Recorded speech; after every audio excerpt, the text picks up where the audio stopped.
कल्पना कीजिए एक ऐसे ब्लॉकचेन नेटवर्क की जो किसी बेहद सख्त तानाशाह की तरह बर्ताव करता है। मतलब अगर ओपन मार्केट से या किसी भी एक्सचेंज से कोई कॉइन खरीदा तो एक आर्टिफिशियल इंटेलिजेंस ना केवल उस कॉइन की वैल्यू को हमेशा के लिए शून्य कर देता है बल्कि सीधा उस नेटवर्क से ही बाहर फेंक देता है। हाँ, एग्जैक्टली। कोई अपील नहीं होती और कोई सुनवाई भी नहीं होती। बिल्कुल। तो चलिए इसे अनपैक करते हैं। आज के इस डीप डाइव में हम कोसाही द्वारा बनाए गए सुपर पाई गिटहब रिपोजिटरी के वर्जन 2.0.0 का गहराई से विश्लेषण कर रहे हैं, जो कि अपने आप में एक बहुत ही दिलचस्प प्रोजेक्ट है। हाँ, तो हमारा मिशन आज ये डिकोड करना है कि कैसे ये कोड बेस पाईकॉइन के लिए एक ऐसा उन्नत इकोसिस्टम बना रहा है जो अर्थशास्त्र और तकनीक की हर पुरानी धारणा को चुनौती देता है। और सबसे बड़ी बात ना, ये इकोसिस्टम पाईकॉइन की कीमत को अविश्वसनीय रूप से $3,14,159 पर पैक करने का दावा करता है। ये आंकड़ा मतलब यार सच में अपने आप में चौंकाने वाला है। लेकिन अगर हम इस रिपोजिटरी की गहराइयों में जाएं तो पता चलता है कि हम सिर्फ एक कीमत की बात नहीं कर रहे हैं। तो फिर हम किस चीज की बात कर रहे हैं यहाँ? हम उस पूरे फुल स्टैक ब्लॉकचेन इंफ्रास्ट्रक्चर को समझने की कोशिश कर रहे हैं जो इस मूल्य को वास्तविकता में लागू करने के लिए बनाया गया है। मतलब देखिए, एक फ्री मार्केट में कीमत डिमांड और सप्लाई से तय होती है ना? हाँ बिल्कुल, सप्लाई और डिमांड का ही खेल होता है पूरा। पर यहाँ डेवलपर्स ने बाजार के नियमों को ही नकार दिया है। उन्होंने कोड के जरिए एक ऐसी बंद व्यवस्था तैयार की है जहां ये जो $3,14,000 की कीमत है ना, ये कोई सुझाव नहीं है बल्कि एक सख्त तकनीकी नियम है जिसे हर हाल में लागू किया जाता है। एक स्थिर मूल्य तय करना एक बात है, लेकिन उसे लाखों यूजर्स वाले इकोसिस्टम में लागू कैसे किया जाता है, ये असली पहेली है। और मुझे लग रहा है यहीं से वो प्योर पाई और संदूषण यानी टेंट का कॉन्सेप्ट आता है। एकदम सही। ये प्योर पाई का कॉन्सेप्ट ही इस पूरे सिस्टम की रीढ़ है। दस्तावेजों के अनुसार इस प्योर पाई स्टेबल कॉइन का मूल्य इस फिक्स अमाउंट पर पूरी तरह से निश्चित है। यह उनके पार्टनर एसडीके के जरिए सभी वॉलेट्स और एप्स में सर्वत्र लागू होता है। लेकिन इसे लागू करने का तरीका मुझे बहुत ही आक्रामक लगा। आक्रामक कैसे? मतलब आप किस बारे में बात कर रही हैं? उन्होंने परमानेंट टेंट प्रोटेक्शन नाम का एक सिस्टम बनाया है, मतलब स्थायी संदूषण सुरक्षा। हाँ, ये टेंट प्रोटेक्शन बहुत ही सख्त है। इस सिस्टम का मूल काम ये सुनिश्चित करना है कि कोई भी बाहरी तरलता यानी बाहर का पैसा या कॉइन इस बंद व्यवस्था में आकर इस कृत्रिम मूल्य को न बिगाड़े। तो अगर कोड को लगता है कि कोई कॉइन बाहरी दुनिया से आया है तो वह उसे तुरंत दूषित या टेंटेड मान लेता है, राइट? बिल्कुल। अगर मैं इसे थोड़ा और विस्तार से बताऊं, अगर मैं इसे एक एनोलॉजी के जरिए समझाऊं तो ये एक ऐसे विशेष वीआईपी क्लब की तरह है जहां केवल एक खास तरह के निमंत्रण पत्र वाले ही आ सकते हैं। हाँ, ये एनोलॉजी काफी सटीक है। ये निमंत्रण पत्र प्योर पाई हैं, लेकिन क्लब का जो बाउंसर है ना, वो सिर्फ आपका पास नहीं देखता, वो ये भी चेक करता है कि आपने ये पास किससे खरीदा, उसने किससे खरीदा, और ये सिलसिला 10 लोगों तक पीछे जाता है।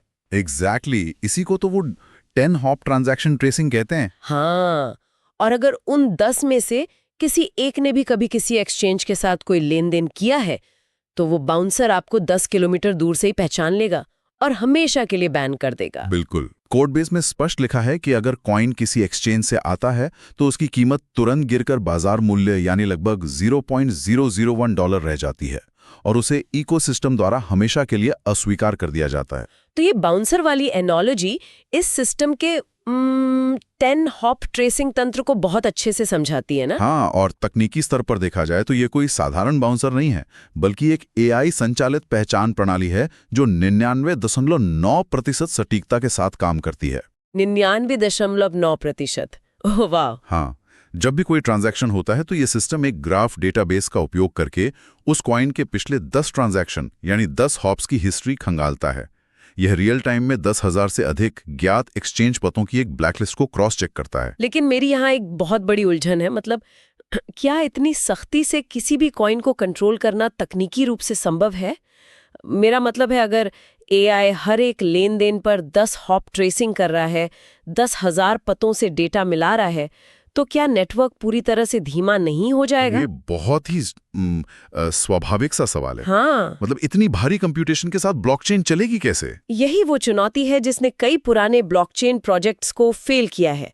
बहुत ज्यादा सुरक्षा अक्सर नेटवर्क को धीमा कर देती है और इसी समस्या को हल करने के लिए इस कोडबेस में सुपरपाई L2 नेटवर्क का निर्माण किया गया है। अच्छा, तो ये L2 यानी लेयर 2 नेटवर्क का रोल है। हाँ, ये LL नेटवर्क मूल पाई मेननेट के ऊपर काम करता है और इसका पूरा आर्किटेक्चर ही सिर्फ और सिर्फ गति के लिए डिजाइन किया गया है।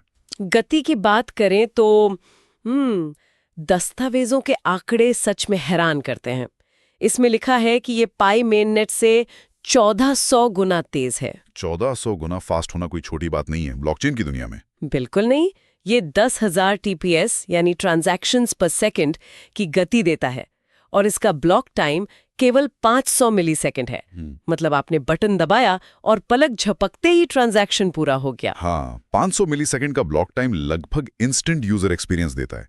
लेकिन ये गति हासिल कैसे की जा रही है, और वो भी हर ट्रांजैक्शन पर 10 हॉप ट्रेसिंग करते हुए, ये समझने के लिए हमें इसके हाइब्रिड रोलअप मॉडल को देखना होगा। तो यहाँ बात सच में बहुत दिलचस्प हो जाती है, क्योंकि रिपोजिटरी में लिखा है कि वे ऑप्टिमिस्टिक रोलअप्स का उपयोग करते हैं जिसमें 7 दिन की फ्रॉड प्रूफ विंडो है। हाँ, 7 दिन की अवधि होती है इसमें। लेकिन उसी के साथ वे ZK फॉलबैक यानी प्लॉन्क्री 3 का भी इस्तेमाल कर रहे हैं। मुझे यहाँ भारी उलझन हो रही है। कैसी उलझन? ऑप्टिमिस्टिक रोलअप और ZK फॉलबैक दोनों का एक साथ इस्तेमाल क्यों? मतलब क्या 7 दिन का वेटिंग पीरियड और ZK की 30 सेकंड की तत्काल फाइनलिटी आपस में टकराते नहीं है? नहीं, ये आपस में टकराते नहीं हैं, बल्कि एक दूसरे की कमियों को पूरा करते हैं। चलिए पहले समझते हैं कि ऑप्टिमिस्टिक रोलअप क्या है। हाँ, प्लीज थोड़ा आसान भाषा में बताइए। ऑप्टिमिस्टिक का मतलब है आशावादी। ये सिस्टम मानकर चलता है कि नेटवर्क पर होने वाला हर लेन देन वैध और सही है, जब तक कि कोई उसे चुनौती न दे। अच्छा, तो वो डिफॉल्ट रूप से सबको सही मान लेता है। एग्जैक्टली।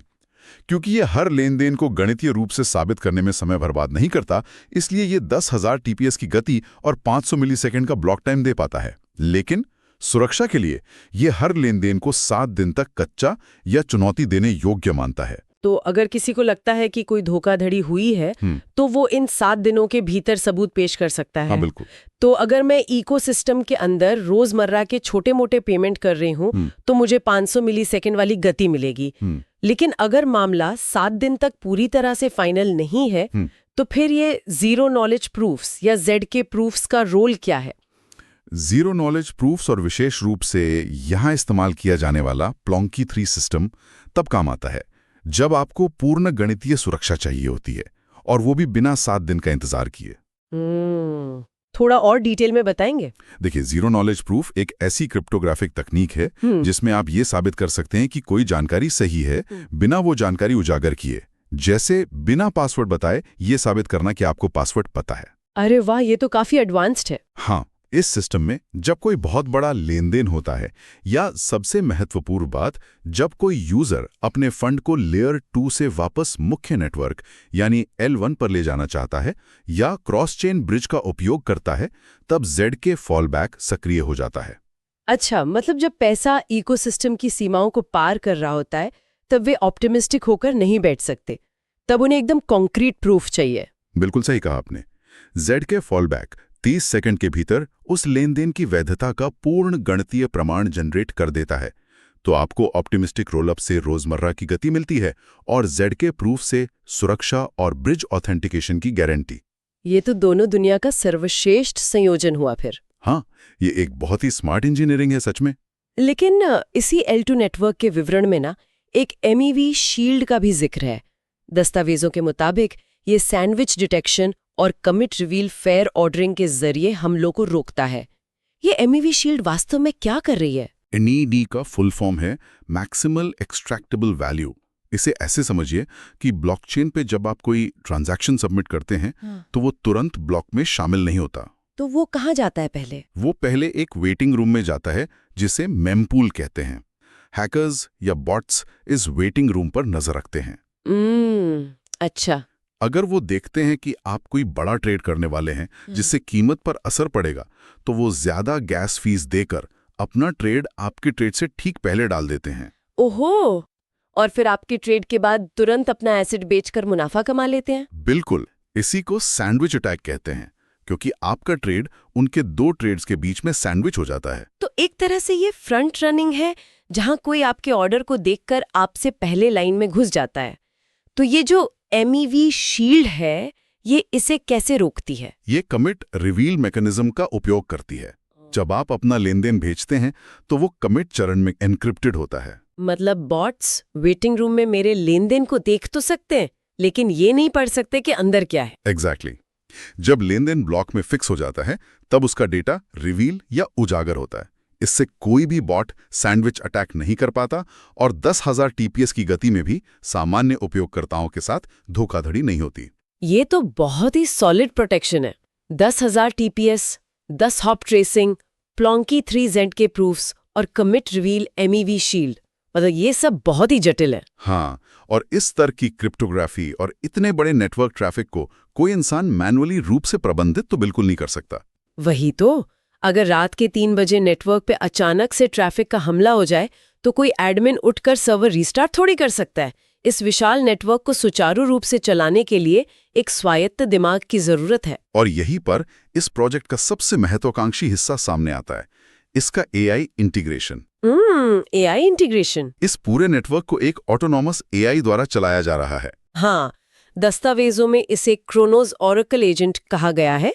ये 24/7 नेटवर्क की स्वायत्त निगरानी करता है। और कोड के अनुसार ये 10 सेकंड से भी कम समय में नेटवर्क में किसी भी विसंगति यानी अनोमली का पता लगा सकता है। ये ब्लॉकचेन के लिए एक ऑटो पायलट होने जैसा है ना, एक ऐसा ऑटो पायलट जो न केवल तूफान आने पर जहाज को संभालता है, बल्कि 48 घंटे पहले ही तूफान की भविष्यवाणी करके जहाज का रास्ता बदल लेता है। ये 48 घंटे पहले भविष्यवाणी करने वाली जो तकनीक है ना, ये बहुत ही दिलचस्प है। हाँ, ये काम कैसे करती है? रिपोजिटरी के अनुसार इसके लिए एक LSTM ट्रांसफॉर्मर हाइब्रिड मॉडल का उपयोग करते हैं। LSTM यानी लॉन्ग शॉर्ट टर्म मेमोरी। ये AI का वो हिस्सा है जो समय के साथ डेटा में छिपे पैटर्न को पहचानता है और याद रखता है। और ट्रांसफॉर्मर मॉडल मौजूदा डेटा के पूरे कॉन्टेक्स्ट को एक साथ समझता है, राइट? बिल्कुल सही।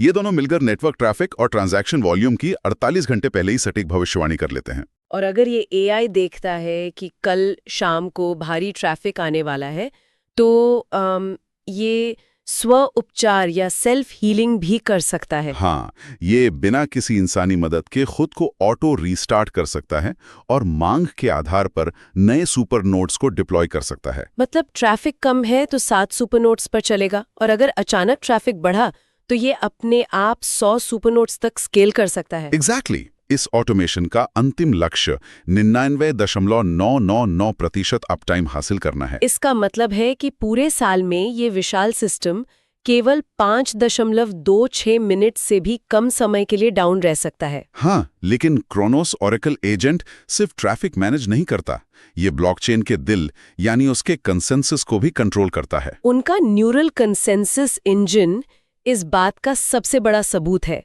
मैंने दस्तावेजों में पढ़ा था कि इसे BFT प्लस SCP कंसेंसस कहा गया है, जहां AI काम कर रहा है। हाँ। ये BFT प्लस SCP वास्तव में क्या है और इसमें ये AI कैसे फिट बैठता है? तो देखिए, BFT का मतलब है बिज़ेंटीन फॉल्ट टॉलरेंस।